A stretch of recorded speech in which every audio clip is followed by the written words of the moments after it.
اللہ کے حق کے فوراً بعد والدین کے حق کا ذکر. سورہ بقرہ کی آیت نمبر 83 اس میں بھی اللہ کے حق کے بعد والدین. سورہ نساء کی آیت نمبر 36 اللہ کے ساتھ شرک مت کرو، اللہ کی بندگی میں کسی کو شریک نہ ٹھہراؤ، والدین کے ساتھ اس نے سلوک. سورہ انعام کا 19واں رکوع توحید خداوندی کے فوراً بعد والدین کے ساتھ اس نے سلوک. اسی طرح یہاں اور ایک مقام تو اور ہے جو ہم اپنے منتخب نصاب میں پڑھ چکے ہیں، جہاں اس طرح بریکٹ کیا ہے اللہ نے انشکر لی ولوالد، کرو شکر میرا اور اپنے والدین. اس میں نوٹ کر لیجئے چونکہ ادائے حقوق کا فلسفہ ہے، جیسا کہ میں تمہیدی جو گفتگو ہے اس میں عرض کر چکا ہوں. معاشرت کے اندر اصل شے دیکھنی ہے کہ کس کا کیا حق، وہ حق ادا کی. اس میں ظاہر بات ہے کہ سب سے بڑا حق تو انسان پر اللہ کا، خالق وہ، مالک وہ، رازق وہ،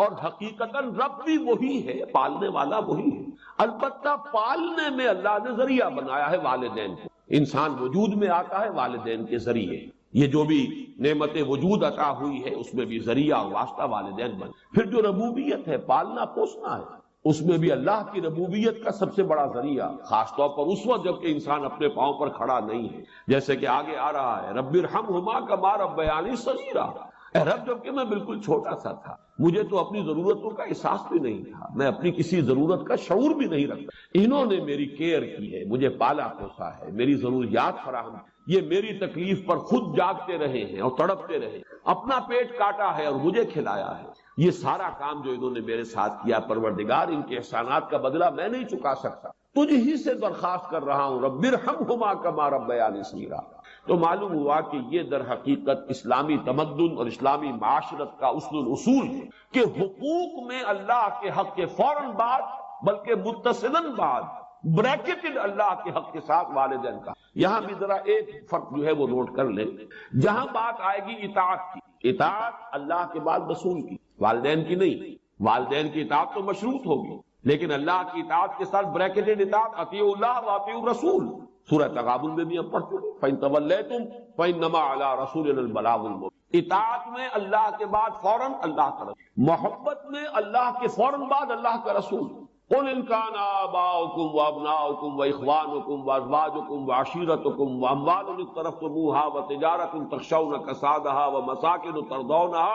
احب الیکم من اللہ ورسولہ وجہاد فی. تو گویا کہ اطاعت میں بھی اللہ کے فوراً بعد اللہ کا رسول صلی اللہ علیہ وسلم، محبت میں بھی اللہ کے فوراً بعد اللہ کا رسول صلی اللہ علیہ وسلم. لیکن ادائے حقوق، شکر، اس میں اللہ کے فوراً بعد والد. معلوم ہوا کہ ہر چیز کا اپنا ایک تقاضا ہے، ہر مضمون میں اپنی ایک ترتیب علیحدہ ہو جائے گی. جہاں بات ارکان اسلام کی ہوگی، ارکان اسلام میں کلمہ شہادت کے فوراً بعد نماز کا ذکر، لیکن جہاں حقیقت ایمان کا تذکرہ ہوگا، ایمان کے فوراً بعد جہاد کا ذکر. ہر شے میں اپنے مضمون کے اعتبار سے ترتیب ہے وہ بدل جائے گی. تو یہاں نوٹ کیجئے وَقَضَىٰ رَبُّكَ أَلَّا تَعْبُدُوا إِلَّا إِيَّاهُ وَبِالْوَالِدَيْنِ إِحْسَانًا.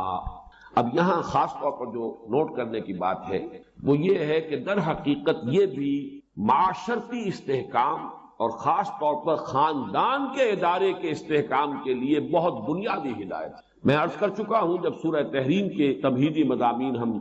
بیان ہو رہے تھے، ان پر غور کر رہے کہ خاندان کے ادارے کا استحکام، ایک تو مرد کی سربراہی، الرجال قوامون علی النساء، یہ ایک مثبت حکم ہے، مثبت ہدایت ہے. اس لیے کہ اگر برابر کے دو سربراہ ہو جائیں گے تو وہاں فساد ہوگا، بدنصیبی. مرد کی قوامیت، اس کی سربراہی، اس کی حاکمیت. نمبر دو، والدین کے ساتھ حسن سلوک. یہ جو تصور آج کی دنیا میں ہو چکا ہے اور جو خاندانی نظام کی چولیں ڈھیلی ہوئی ہیں، اس کا اصل سبب یہ ہے کہ والدین بھی اولاد کو اپنی لائبلٹی سمجھتے ہیں اور پھر اولاد بھی والدین کو اپنی لائبلٹی سمجھتے ہیں، ایسیٹ نہیں سمجھتے، بلکہ یہ کہ ایک طرح کا بوجھ. خاص طور پر والدین بوڑھے ہو گئے، اب ان کی دیکھ بھال ہے، ان کی ضرورتیں پوری کرنی ہے، ان کے لیے ادب نہیں ہے، ان سے محبت نہیں رہی مغربی معاشرے کے اندر. اس کے خاندان کے نظام میں اس طرح اس کی چولیں جو ہے ڈھیلی ہو چکی. اولڈ ہاؤسز بنا دیجئے، اب وہاں پر ان کو ڈال دیجئے. اب ہمارے معمولات میں خام خواہ خلل پڑتا ہے، ہماری پرائیویسی میں خام خواہ یہ دخیل ہوتے ہیں. یہ جو کیفیت ہو چکی ہے در حقیقت یہ بھی گویا کہ اس معاشرے کے فساد اور اس تمدن کی جڑ کاٹ دے. لہذا قرآن مجید نے، جیسا کہ میں اس سے پہلے عرض کر چکا ہوں، کہ جیسے یہ ہال ہے، اس کی لمبائی، چوڑائی، اونچائی، یہ 3 ڈائمنشنز ہیں، اسی طریقے سے خاندان کے ادارے کی پہلی ڈائمنشن رشتہ ازدواج ہے، ایک مرد اور ایک عورت کے مابین۔ یہاں سے تو خاندان کی بنیاد پڑی۔ اس کے استحکام کے لیے الرجال قوامون علی النساء، مرد جو ہے قوام ہے عورتوں۔ پھر جب ان کے ہاں اولاد ہوئی، اب سیکنڈ ڈائمنشن ایڈ ہو گئی، اب والدین اور اولاد کا رشتہ ہے۔ یہ رشتہ مستحکم ہو، اس رشتے کے ضمن میں ہم وہ مثبت اور منفی دونوں پہلو دیکھ چکے ہیں جو ہمارے اس منتخب نصاب میں آ چکے ہیں۔ سورہ تغابن میں والدین کو ہدایت کی گئی، ان من ازواجکم واولادکم عدو لکم فاحذروہ انما اموالکم واولادکم فتنہ۔ ایک طرف تو خود محتاط رہو، ان کی محبت کی وجہ سے کہیں تم اپنی عاقبت برباد نہ کر بیٹھو۔ ان کے لیے جو بھی کرنا ہے اچھے سے اچھا کرو، لیکن حلال کے دائرے، اللہ کے حقوق کو، اللہ کی حدود کو قائم رکھو۔ دوسری طرف مثبت حکم دیا گیا، یا ایھا الذین آمنوا قوا انفسکم واہلیکم نارا، اہل ایمان اپنے گھر والوں کو، اہل و عیال کو، اپنے آپ کو بھی، اپنے اہل و عیال کو بھی آگ سے بچاؤ۔ یہ تمہارا مثبت فرض ہے، یہ تمہاری مثبت ذمہ داری ہے۔ تمہیں یہ فرض ادا کرنا ہے کہ ان کو اچھی ان کی تربیت ہو، ان کو اللہ کی طرف، اللہ کے دین کی طرف ان کو رغبت دلا، تاکہ ان کی عاقبت سنورے اور وہ آخرت میں جہنم کے عذاب سے بچے۔ اب یہاں جو ہے در حقیقت یہ دوسری ڈائمنشن آ رہی ہے کہ اگر والدین کا ادب، ان کا احترام معاشرے کے اندر یہ قدر موجود ہو تو پھر والدین بھی اپنے آپ کو پورے طور پر انویسٹ کر دیں گے اولاد کے۔ لیکن اگر عام طور پر یہ نظر آ رہا ہو کہ اولاد تو والدین کی پرواہ نہیں کرتی، تو والدین بھی پھر فکر کریں گے، اپنی کمائی میں سے کچھ بچا کر رکھیں، اپنے مستقبل کے لیے کچھ اہتمام کریں، وہ اپنے آپ کو پورے طور پر انویسٹ کرنے کے لیے تیار نہیں ہوں گے۔ اور جیسا کہ آج کل آپ مغرب میں دیکھ رہے ہیں، خاص عمر ہوئی ہے لڑکے کو بھی گھر سے نکال دیا، جاؤ کھاؤ پیو کماؤ، یہاں تک کہ لڑکیوں کو نکال دیتے، جاؤ اپنے پاؤں پر کھڑے ہو۔ اس لیے کہ اب ہمیں جو کچھ کمانا ہے وہ اپنے مستقبل کے لیے، اپنے بڑھاپے کے لیے، اپنا بڑھاپا انشور کرنا ہے،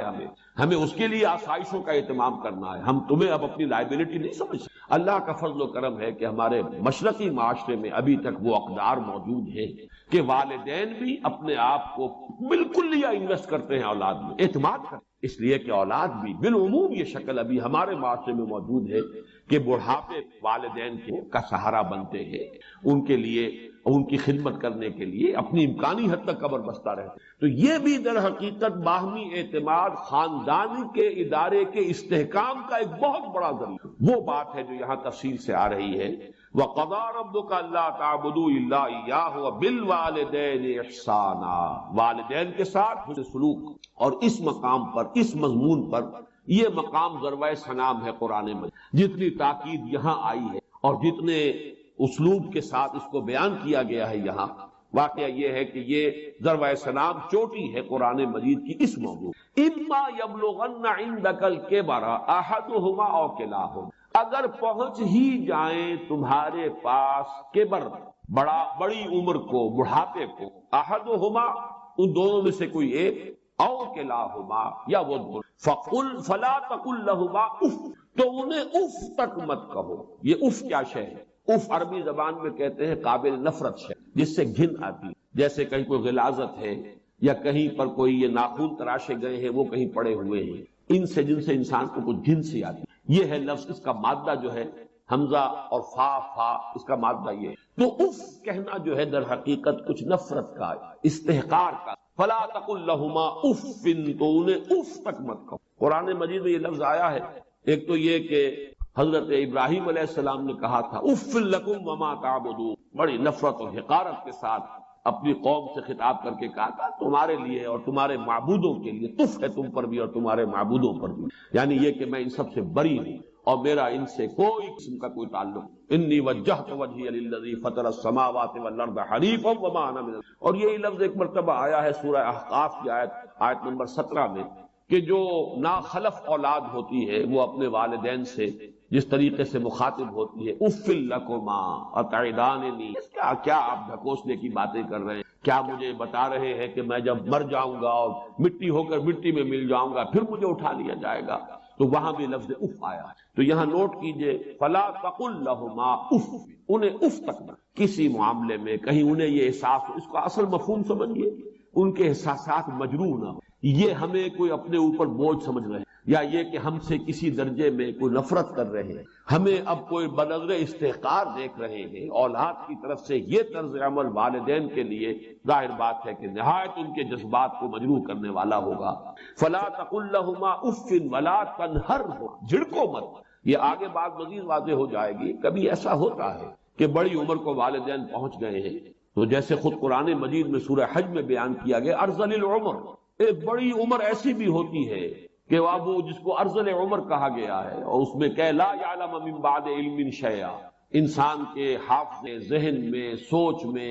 وہ یہ ترقی معکوس شروع ہو جاتی، بلکہ یہ کہ بچپن کی سی کچھ باتیں جو ہیں وہ عود کر آتی ہیں، لوٹ کر آ جاتی ہیں، وہی عادتیں، وہی خواہشات۔ اس ظاہر بات ہے کہ اس وقت والدین کی ہر بات نہیں مانی جا سکتی، ان کی کسی فرمائش کو رد بھی کر دینا پڑے گا، لیکن لا تنہر، جھڑکو مت۔ بات جو ہے وَقُلْ لَهُمَا قَوْلًا كَرِيمًا، بات کرو ان کے ساتھ نرمی کے ساتھ، ادب کے ساتھ، شائستگی کے ساتھ۔ کسی فرمائش کو اگر رد بھی کر دیں تو جھڑکنے کے انداز میں، ڈانٹنے اور ڈپٹنے کے انداز میں۔ وَلَا تَنْهَرْهُمَا وَقُلْ لَهُمَا قَوْلًا كَرِيمًا، اور ان سے بات کیا کرو، گفتگو کرو،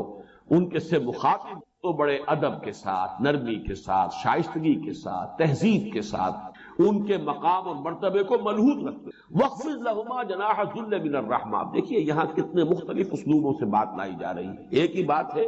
لیکن تکرار کے ساتھ، اعادے کے ساتھ اس کو لایا جا رہا ہے تاکہ اور بات واضح ہو جائے۔ وَخْفِضْ لَهُمَا جَنَاحَ الذُّلِّ، اور اپنے بازوؤں کو جھکا کر رکھا کرو ان کے سامنے، جناح الذل من الرحمہ۔ اب ذل بھی کہتے ہیں کسی کے سامنے پست ہو جانا، کسی کے سامنے اپنے آپ کو بچھا دینا۔ پھر رحمت اور شفقت، یہ جو کیفیت ہے جذبات کی، ان کے سامنے یہ رہو، تمہاری روش یہ ہو، تمہارا انداز یہ ہو۔ جیسے لفظ قنوت ہے، قانتین اور قانتات، اللہ کے فرما بردار۔ کھڑے ہونے میں بھی ایک انداز ہوتا ہے، ایک کسی کے سامنے آپ سینہ تان کر کھڑے ہیں، ایک کسی کے سامنے آپ ذرا جھکے ہوئے، اپنے شانوں کو جھکایا ہوا ہے، ہلکا سا خم آیا ہوا۔ یہ انداز جو ہے کھڑے ہونے کے فرق میں بھی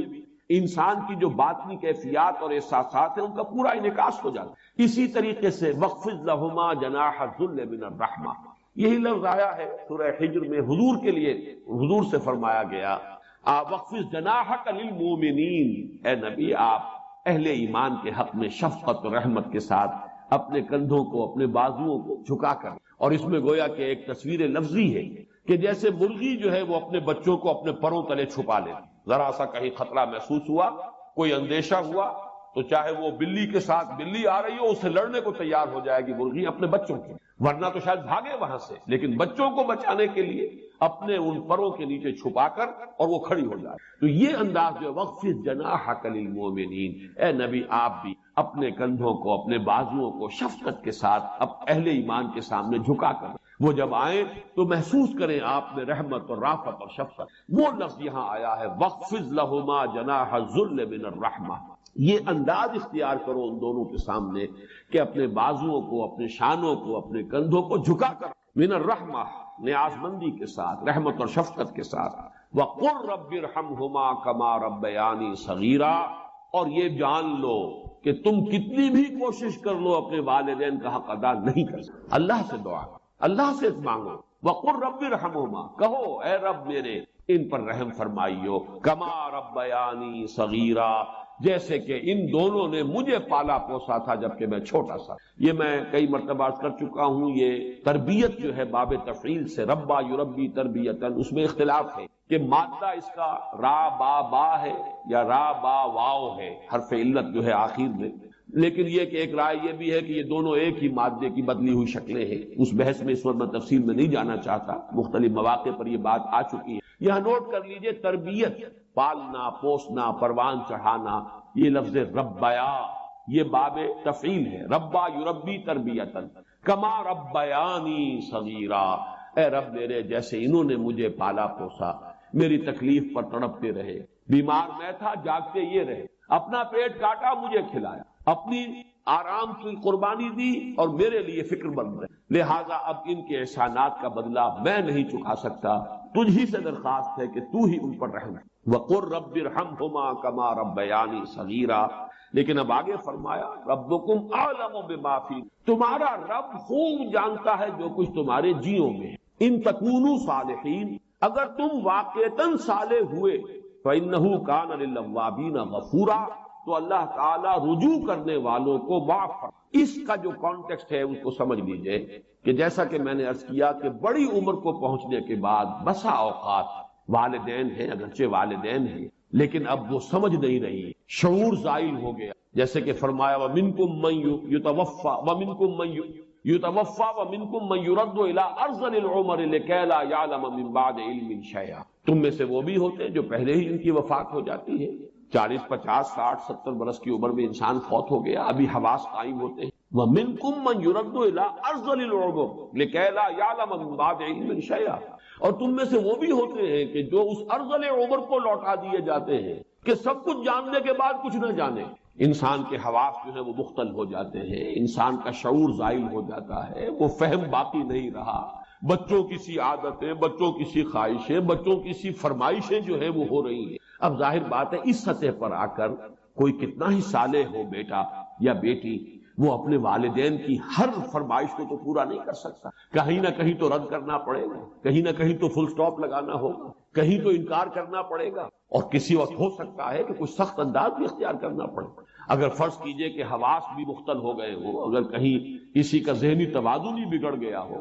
تو کسی وقت سختی بھی کرنی پڑتی۔ اس اعتبار سے یہ آیت بڑی اہم، ربکم اعلم بما فی انفسکم، اگر اس طرح کی مجبوری کی حالت میں کہیں کوئی طرز عمل اس طرز عمل کے منافی اختیار کرنا پڑ جائے کہ جس کا اوپر تذکرہ ہوا، مطلوب طرز عمل تو وہی ہے، وہ طرز عمل کیا ہے؟ فلا تقل لهما اف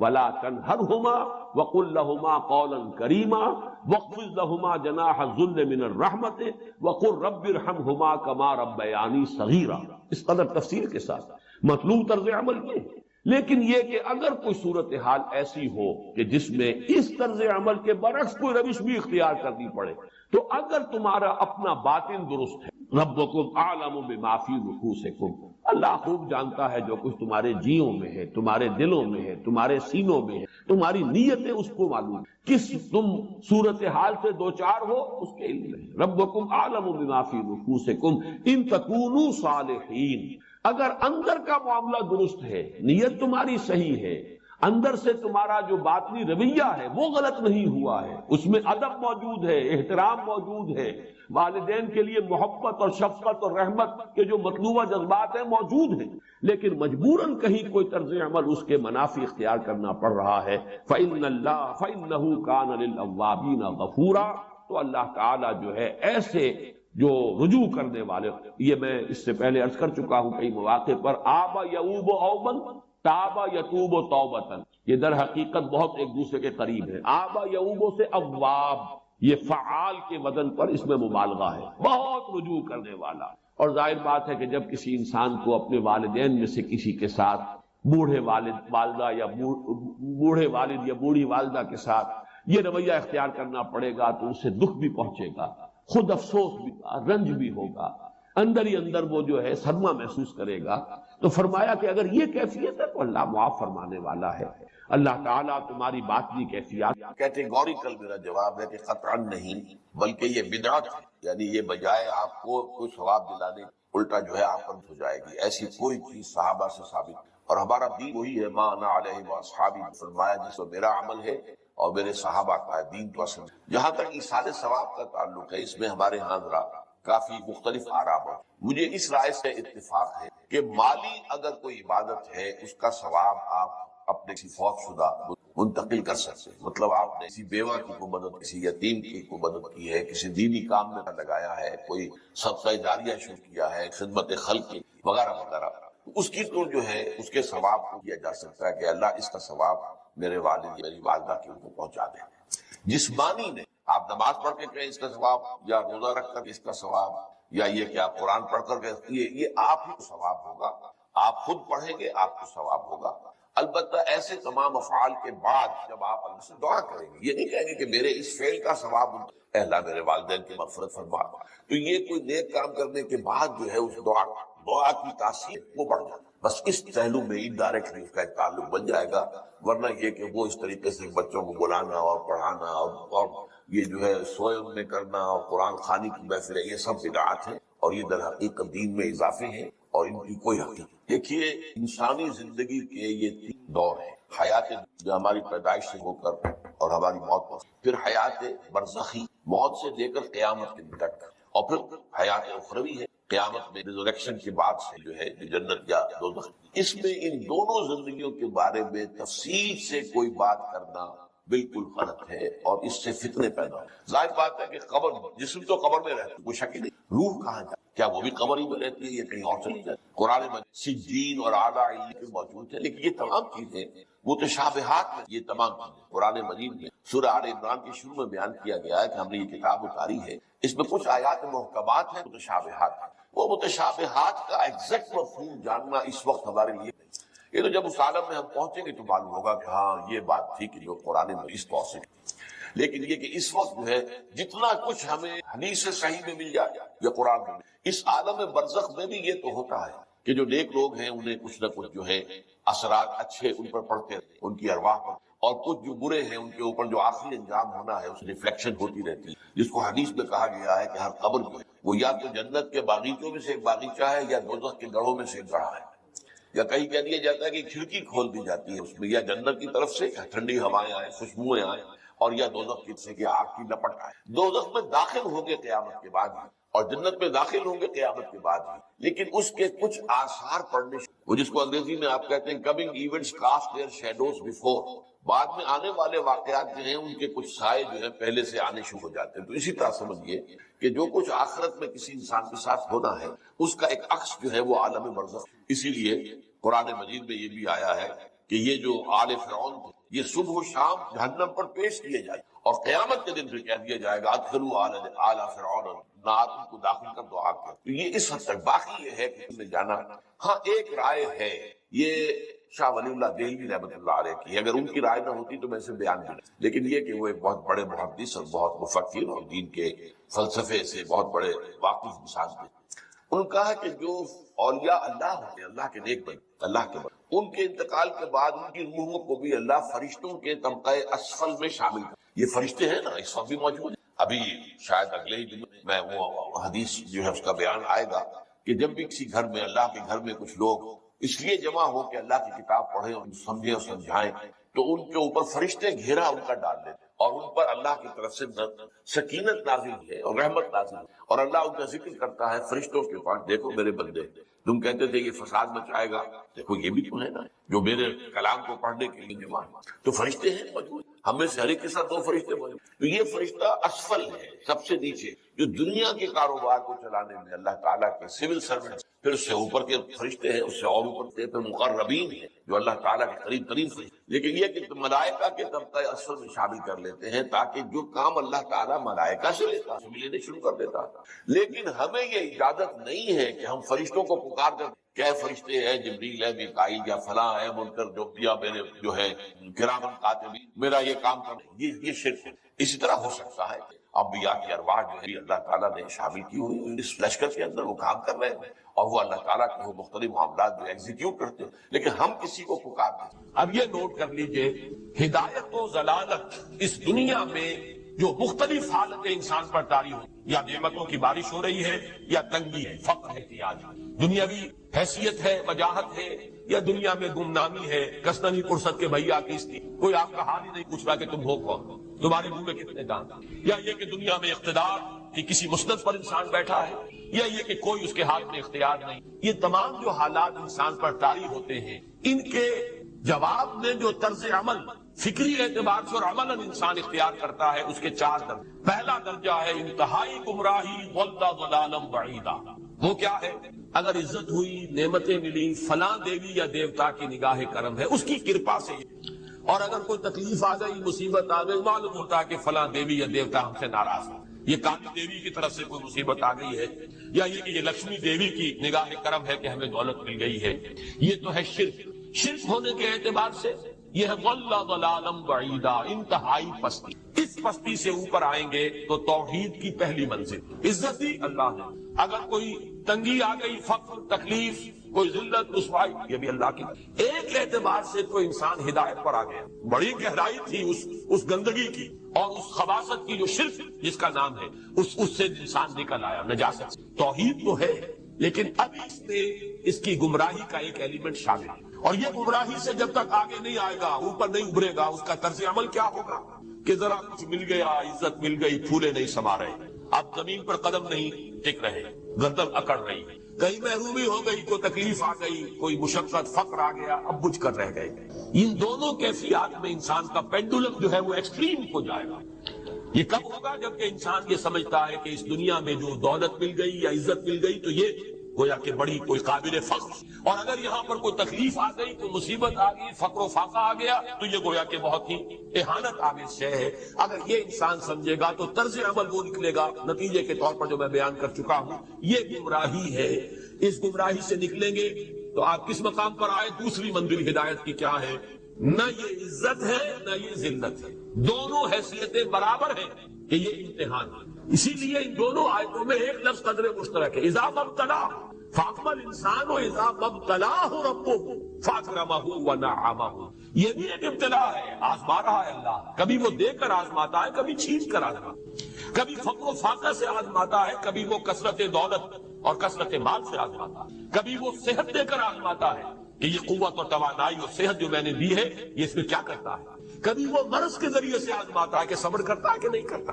ہمارے لیے شکوہ اور شکایت تو اس کی زبان پر نہیں آ جاتی، نالا و شیبل تو نہیں آ جاتا، تکلیف جھیلتا ہے کہ نہیں جھیلتا، اس میں تحمل ہے کہ نہیں ہے، تو صبر کرتا ہے یا شکر کرتا ہے۔ یہ دونوں کیفیات در حقیقت اس اعتبار سے مساوی ہے، یہ بھی امتحان، یہ بھی۔ یہ حقیقت جب سامنے ہوگی اب وہ پینڈولم جو ہے وہ بہت کم ہو، یعنی انسان میں طبعی طور پر تو ایک اثر ہوتا ہے غیر اختیاری، کسی چیونٹی نے کاٹا آپ کے پاؤں پر، آپ اپنا پاؤں ہٹا لیں گے، اس میں کوئی ارادہ نہیں، یہ ریفلیکس ایکشن ہے، غیر اختیاری۔ اس حد تک تو انسان ضرور متاثر ہوتا ہے، اس سے تو کوئی انسان جو ہے وہ بلند تر نہیں ہو۔ حضرت ابراہیم رضی اللہ تعالیٰ عنہ، حضور کے وہ نومولود فرزند، انتقال جب ہو رہا تھا آپ کی آنکھوں میں آنسو آ گئے۔ اب یہ ایک طبعی اثر ہے، ایک فعل ہے، انفعالی کیفیت ہے جو بالکل طبعی ہے، لیکن یہ نہیں کہ اس کی وجہ سے انسان کی زبان پر کوئی شکوہ آ جائے، کوئی شکایت آ جائے، یہ نہیں ہوگا، یہ ایمان کے منافی ہے۔ اسی طریقے سے اگر کوئی خوشی ہوئی ہے تو چہرے کے اوپر ایک نکھار آ جائے گا، تبسم آ جائے گا، اس سے زائد نہیں۔ اس حد تک تو یوں سمجھیے کہ انسان کا طبعی تقاضا ہے۔ اس سے زیادہ یہ پینڈولم اگر سوئنگ کر رہا ہے تو گویا کہ اس حقیقت سے انسان محجوب ہے کہ یہ بھی امتحان ہے، یہ بھی، جو ہم سورہ حدید میں پڑھ چکے ہیں، ما اصاب من مصیبت فی الارض ولا فی انفسکم الا فی کتاب من قبل ان نبراها ان ذلک علی اللہ یسیر لکی لا تعصوا علی ما فاتکم ولا تفرحوا بما آتاکم۔ اللہ تمہیں کچھ دے تو اتراؤ مت، اللہ تم سے کچھ چھین لے تو اس کے اوپر افسوس مت۔ اس کا یہ نتیجہ ایمان کا نکلنا چاہیے۔ اگر تمہیں ایمان ہے اللہ پر، اگر تمہیں یقین ہے کہ جو کچھ ہوا ہے اللہ کے اذن کے بغیر نہیں ہوا، اگر تمہیں یقین ہے کہ اللہ نے جو میرے لیے طے کیا ہے اس میں میرے لیے خیر ہی ہے، چاہے فی الحال فی الوقت فوری طور پر مجھے ناگوار محسوس ہو رہی ہے بات، لیکن یقیناً میرے لیے اس میں خیر ہے میرے رب کی طرف سے کہ ہر کے ساتھ یہ ماریخ عین الطاف۔ ہم تو شارٹ سائٹڈ ہیں، ہم دیکھ نہیں سکتے کسی شے کو، ہم اس کے ظاہر کو دیکھ کر گھبرا اٹھتے ہیں کہ یہ تو تکلیف آ گئی، کیا پتا اسی کے پردے میں اللہ کی رحمت آ رہی ہے۔ میں نے وہ رئیس امروہوی کے اشعار آپ کو کئی دفعہ سنائے ہیں، وہ وقت آیا کہ ہم کو قدرت ہماری سعی و عمل کا پھل دے، بتا رہی ہے یہ ظلمت شب کہ صبح نزدیک آ رہی، ابھی ہے کچھ امتحان باقی، فلاکتوں کے نشان باقی، قدم نہ پیچھے ہٹے کہ قسمت ابھی ہمیں آزما رہی۔ رئیس اہل نظر سے کہہ دو کہ آزمائش سے جی نہ ہارے، جسے سمجھتے ہو آزمائش وہی تو بگڑی بنا رہی، اسی آزمائش سے تو بگڑی بنے گی، اسی سے تو تمہارا خیر جو ہے اجاگر ہوگا، سامنے آئے گا، پتہ چلے گا who's who, what is what۔ ابو بکر میں کتنا یقین اور ایمان تھا، یہ کیسے معلوم ہوگا؟ کیسے معلوم ہوگا کہ بلال میں کتنا سہار، کتنا تحمل تھا، کتنا صبر تھا، اگر وہ مصیبت ان پر نہ آتی کہ جو امیہ ابن خلف کے ہاتھ میں ان پر قیامت ٹوٹ رہی تھی۔ تو یہ ساتھ جو ہے ما اصاب من مصیبت فی الارض ولا فی انفسکم الا فی کتاب من قبل ان نبرأ ان ذلک علی اللہ یسیر لکی لا تعصوا علی ما فاتکم ولا تفرحوا بما آتاکم واللہ لا یحب کل مختال فخور۔ اگر اس حقیقت سے محجوب ہو جاؤ گے تو پھر اختیار اور فخر اور گھمنڈ پیدا ہو جائے گا تمہارے اندر، یا دوسری طرف مایوسی، کمر ہمت ٹوٹ کر رہ جائے گا، خودکشی کرنے کو انسان آمادہ ہو جاتا ہے، ذرا کوئی ناکامی دنیا میں آ گئی، کوئی تکلیف آ گئی۔ یہ ہے در حقیقت تیسری منزل ہدایت کی دوسری۔ پہلا کیا تھا؟ لحاظ ضل ضلالا بعیدا، کوئی خیر مل گیا تو کسی دیوی کی نگاہ کرم، کوئی تکلیف آ گئی تو کسی دیوتا کی ناراضگی، یہ تو ہے ضل ضلالا بعیدا۔ اس سے اوپر آئے یہ پہلی سیڑھی ہدایت کی. عزت ہے تو اللہ کی طرف سے، اور اگر کوئی ذلت ہے، تنگی ہے تو اللہ کی. یہ ہدایت کا آغاز ہو گیا، یہ توحید کی بنیادی منزل. اس سے اگلی منزل، یہاں کی ذلت ذلت نہیں، یہاں کی عزت عزت ہے. ذالک یوم التغابن، ہار اور جیت کے فیصلے کا دن تو قیامت کا دن ہے. وہاں معلوم ہوگا جس کو اس روز عزت ملی وہ عزت والا ہے، جو اس روز ذلیل ہو گیا